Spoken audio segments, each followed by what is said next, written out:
Hi, everybody, and welcome to our Monday night GBO training call. It's Monday, August 21st, 2017. It was also a very unique day as those of us in the United States got to experience a unique occurrence called an eclipse. I hope each one of you were able to take advantage of that because it really was kind of awesome to be outside and to realize, wow, it's kind of darkening at, in our case, about 1:15 in the afternoon. And those of you that got to see the full eclipse, wow, what a sight that must have been. Well, let's just jump right in to our series on our Monday night series known as The 21 Irrefutable Laws of Leadership by Dr. John Maxwell. The law we're going to be talking about this evening is called the law of process. Notice I did not say the law of the process. I said the law of process. Can you remember back being in second grade or maybe even junior high, seventh grade, and you were feeling confident that you'd know what it meant to be an eighth grader or a 10th grader when that time came? You didn't worry that you weren't in the eighth grade at the age of 7. You didn't worry about what you didn't know. We gave ourselves permission to be wherever we were in the developmental process state that we were in. And now that we are all grown up, a lot of times we tend to put a lot of pressure on ourselves to know everything right now, to know exactly how to do this business right now. After seeing so many people walk through this path in the multi-level marketing arena, I've really realized there are so many different phases, and they don't look the same in any two of our lives. I would ask that we begin to think of our life as our school. We're constantly learning lessons and we're constantly growing. And while we need to give ourselves permission not to know everything now, it's very important that we know where we are in the process. No matter our current phase, though, there are still rules that will stay the same. Let's hear what Dr. John Maxwell says about the law of the process. Law number 3, the law of process. Leadership develops daily, not in a day. Ann Scheiber was 101 years old when she died in January 1995. For years, she had lived in a tiny, run-down, rent-controlled studio apartment in Manhattan. The paint on the walls was peeling, and the old bookcases that lined the walls were covered in dust. Rent was $400 a month. Scheiber lived on Social Security and a small monthly pension, which she started receiving in 1943 when she retired as an auditor for the Internal Revenue Service. She was 51 when she retired and was making only $3,150 a year. Scheiber was the model of thrift. She didn't spend money on herself. She didn't buy new furniture as the old pieces she owned became worn out. She didn't even subscribe to a newspaper. About once a week, she used to go to the public library to read the Wall Street Journal.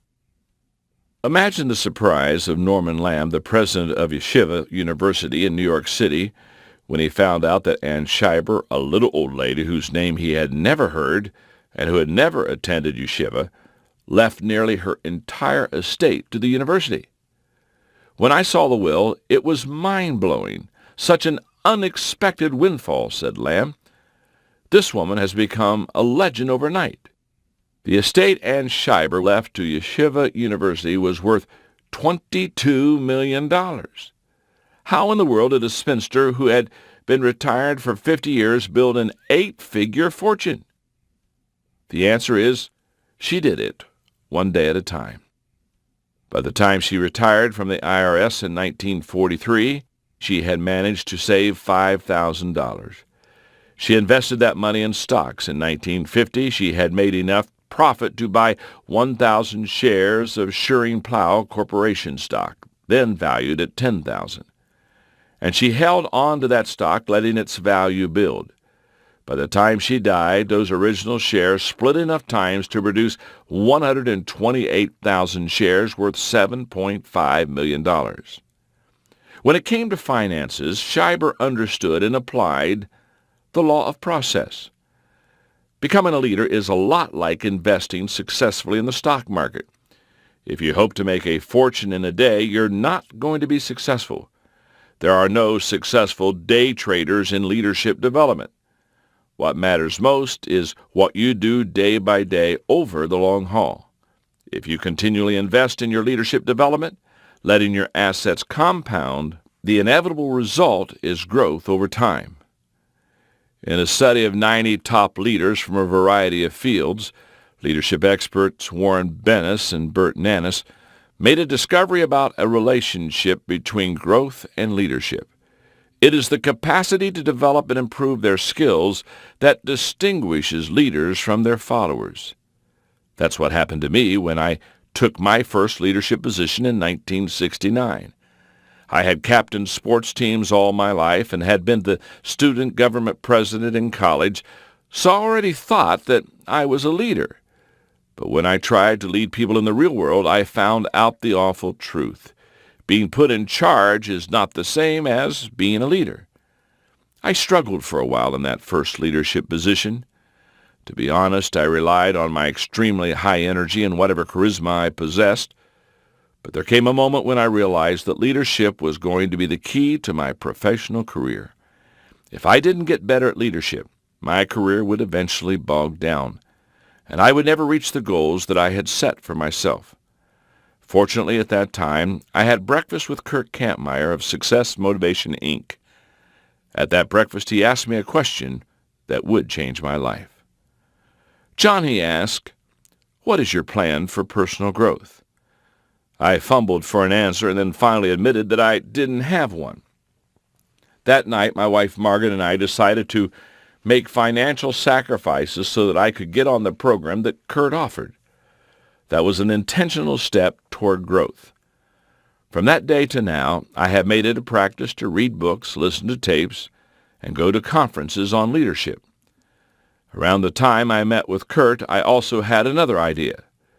I wrote to the top 10 leaders in my field and offered them $100 for half an hour of their time so I could ask them some questions.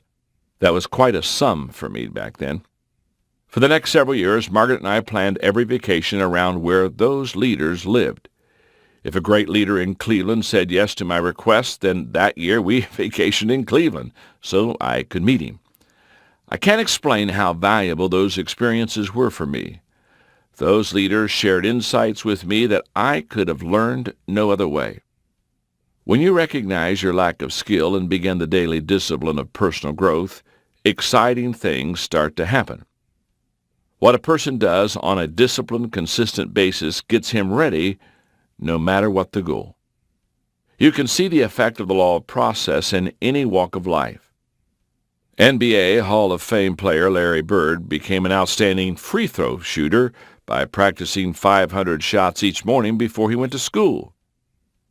Demosthenes of ancient Greece became the greatest orator by reciting verses with pebbles in his mouth and speaking over the roar of the ocean's waves, and he did it despite having been born with a speech impediment. You need to have the same dedication. To become an excellent leader, you need to work on it every day. Working on it every day doesn't mean 100% of the time working on it every day. But there are three things that, through the study of John Maxwell and the 21 Irrefutable Laws of Leadership, we learned three key pieces that we try to stand on every day. Number one, stand on the lessons of history. You know, history is a really vast early warning system. If someone, your mentor, has gone there before and it hasn't worked, I can almost assure you the process you're undertaking is most likely not going to work. Over the decades of persons in the multi-level marketing arena, much has been recorded as far as the successes and failures of other people. You can learn from very great people in this industry, and they're going to share with you specifically what they did. That's what I mean when I say stand on the lessons of history. Stand on the lessons of others also could be said in that same arena. We started, some 17 years ago We've made it a practice to spend time listening and learning from people that have gone ahead of us on the journey. That's how we were able to leverage their experience with our time. We asked questions. We didn't have any ego. And you know what? Almost 18 years in the industry, I still don't have an ego. If we don't know something, I can promise you I'm like a fiend until I get an answer that I can understand. I encourage you to do the same thing. You're going to gain incredible lessons and you'll be able to apply them to your own business. And also, finally, standing on the lessons of experience. Like we've talked about, the lessons of history, the lessons of others. When you learn from others first, you're going to gain skills that are going to help you evaluate experience in an effort to grow. I've often said that experience is not the best teacher or the easiest teacher. Evaluated experience is.